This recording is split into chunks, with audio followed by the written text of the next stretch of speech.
तो एसआईआर को लेकर बंगाल में बवाल मचा हुआ है। चुनाव आयोग और एसआईआर के खिलाफ ममता बनर्जी ने खुद मोर्चा संभाला हुआ है। टीएमसी की सीधा आरोप है कि एसआईआर में हड़बड़ी से गड़बड़ी हो रही है।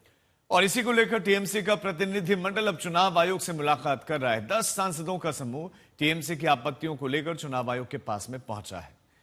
4 दिसंबर बंगाल में एसआईआर की अंतिम तारीख है और टीएमसी ये कह रहे हैं कि इसे बढ़ाओ, इतने कम समय में ये कैसे संभव है। टीएमसी का आरोप है कि साइलेंट रिगिंग हो रही है, तो वहीं बीजेपी हमलावर है। बीजेपी कह रही है कि नाम तो घुसपैठियों को कटेगा ही, दीदी को क्या दिक्कत है। बीएलओ को बोलता है जेल में डाल देंगे, आपको नकड़ी खा लेंगे। आपका नकड़ी कितना दिन रहेगा, पहले आप बचाओ।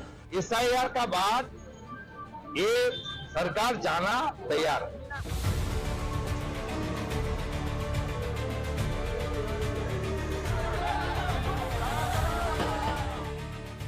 पश्चिम बंगाल में सियासी लड़ाई का नया मोर्चा खुला है। एसआईआर पर ऐसा गदर मचा है कि कोलकाता से दिल्ली तक टीएमसी और बीजेपी आमने सामने हैं। टीएमसी एसआईआर के विरोध में तर्क दे रही है, तो वहीं बीजेपी इसे मतदाता सूची का शुद्धिकरण बताकर हमलावर है। कुल मिलाकर सारी लड़ाई अब वोट काटने पर आ गई है। जैसे बिहार में प्रतिपक्ष ने एसआईआर चुनाव आयोग और बीजेपी के खिलाफ गोलबंदी की, वैसे ही अब बंगाल में भी हो रहा है।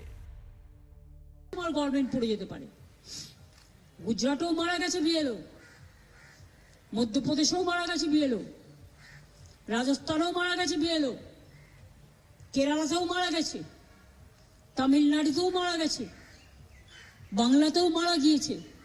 তাদের দাবি তো ন্যায্য এবং সঙ্গত বলে আমি মনে করি। 48 ঘন্টা বসে থাকতে হলো বিএলওদের শুধু তাদের কথাটা একটু জানাবার জন্য। আমরা একটা এমপি ডেলিগেশন 10 জনের করেছিলাম ইলেকশন কমিশনকে পাঠানোর জন্য, বলতে 4 জনের বেশি মিট করবো না। কেন? बंगाल में 4 नवंबर से एसआईआर चल रहा है, 4 दिसंबर को समाप्त हो जाएगा। टीएमसी पूछ रही है कि इतने कम समय में एसआईआर प्रक्रिया क्यों? 2003 वाले एसआईआर में तो साल भर से ज्यादा टाइम था, इसमें इतनी जल्दबाजी क्यों? टीएमसी ये भी सवाल कर रही है कि वोट काटने का दबाव क्यों डाला जा रहा है, साथ ही ये भी कि बीएलओ की मौत का जिम्मेदार कौन है। इन्हीं सवालों के साथ टीएमसी का 10 सदस्यीय प्रतिनिधिमंडल चुनाव आयोग से मिल रहा है। इस डेलीगेशन की अगुवाई डेरेक ओब्रायन कर रहे हैं। प्रतिनिधिमंडल में कुल 10 नेता शामिल हैं, जो या तो राज्यसभा या लोकसभा में सदस्य हैं। বারবার প্রতিবাদ করছি যে এত কম সময়ের মধ্যে এসআইআর করা, 1 মাস সময় দিয়ে, এটা খুব অন্যায় হচ্ছে। এসআইআর এর সময় যাতে বাড়ানো হয় সেজন্য সুপ্রিম কোর্টও পিটিশন হয়েছে। আমরা বলেছি এসআইআর বাতিল করে, কিন্তু একবার যদি দেশে আইনানুগভাবে চাপিয়ে দেয় তাহলে তো আমরা এড়িয়ে যেতে পারবো না। তাই তৃণমূলের কর্মীরা প্রতিটা বুথে, প্রতিটা অঞ্চলে তারা এসআইআর এর কাজ করছে লোকের। ममता बनर्जी की टीएमसी चुनाव आयोग और बीजेपी पर हमलावर है। टीएमसी का आरोप है कि बीजेपी के इशारे पर काम हो रहा है। बंगाल में एसआईआर के खिलाफ मोर्चे की अगुवाई खुद ममता बनर्जी कर रही हैं। ममता ने उत्तर 24 परगना में एंटी एसआईआर रैली की। टीएमसी ने एसआईआर को साइलेंट रिंगिंग कहा, जिसका मतलब है कि गुपचुप तरीके से धांध ली। एसआईआर को जल्दबाजी में किया जा रहा है, जबकि सामान्य मतदाता सूची अपडेट में साल 2 साल लगते हैं। इस हड़बड़ी में गड़बड़ी हो रही है। एसआईआर के दौरान जिस एआई एप्लीकेशन का इस्तेमाल किया जा रहा है वो पारदर्शी नहीं है। एसआईआर में वैध, प्रवासी, शरणार्थियों के नाम काटे जा रहे हैं। बीजेपी कह रही है कि नाम तो घुसपैठियों के काटे जा रहे हैं। ममता बनर्जी को क्या दिक्कत है? बोलने का जरूरत नहीं है, डेमोक्रेटिक तरीके से चुनाव होगा। ममता बनर्जी नैनीताल में अपने खुद सीट बचा नहीं पाए, बंगाल में भी वो ही होने वाला है। एसआईआर का बाद ये सरकार जाना तैयार है। बांग्लादेशी घुसपैठिया, फेक वोटर आउट हो गया है। ये चुनाव जीतने का कोई सवाल ही नहीं है। वोट काटने की साजिश के आरोप, चुनावी ड्यूटी में कर्मचारियों पर अतिरिक्त वर्कलोड, बूथ लेवल कर्मियों की आत्महत्या, मियाद बढ़ाने की मांग, इन्हीं मुद्दों को लेकर टीएमसी का प्रतिनिधिमंडल चुनाव आयोग पहुंचा है। अब निगाहें निर्वाचन आयोग पर हैं कि वो तृणमूल की आपत्तियों का निराकरण करता है या फिर अभी एसआईआर की जो डेडलाइन है वो कायम रहेगी।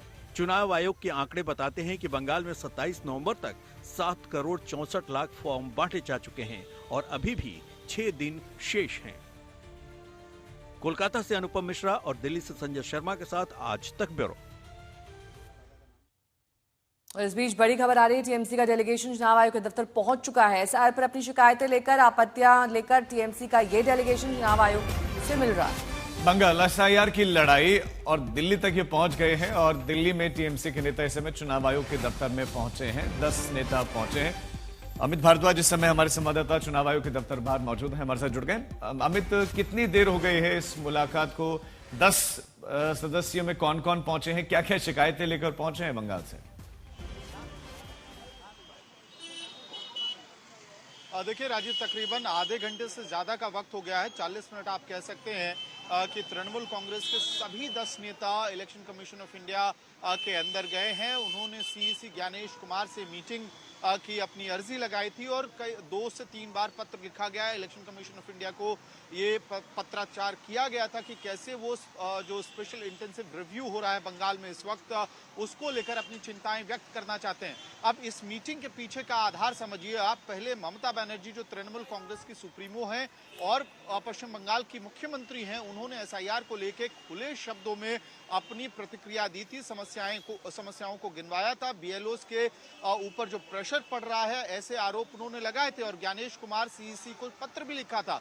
उसके बाद अभिषेक बैनर्जी जो टीएमसी के न केवल लोकसभा में नेता हैं बल्कि जनरल सेक्रेटरी हैं तृणमूल कांग्रेस के, उन्होंने तमाम सांसदों के साथ मीटिंग ली और बहुत स्पष्ट शब्दों में कहा था कि 2 मुद्दे इलेक्शन कमीशन के सामने आपको उठाना है कि किस तरह से बीएलओस पे प्रेशर है, 1 महीने के अंदर ये एक्सरसाइज क्यों कराया जा रहा है और इन मौतों का जिम्मेदार कौन है, ये सवाल आपको उठाना पड़ेगा। और मुझे सूत्रों के हवाले से खबर मिल रही है कि सीधे तौर पे वर्बली ये बात कन्वे की जा सकती है। ठीक है, बहुत बहुत शुक्रिया इस तमाम जानकारी के लिए आपका।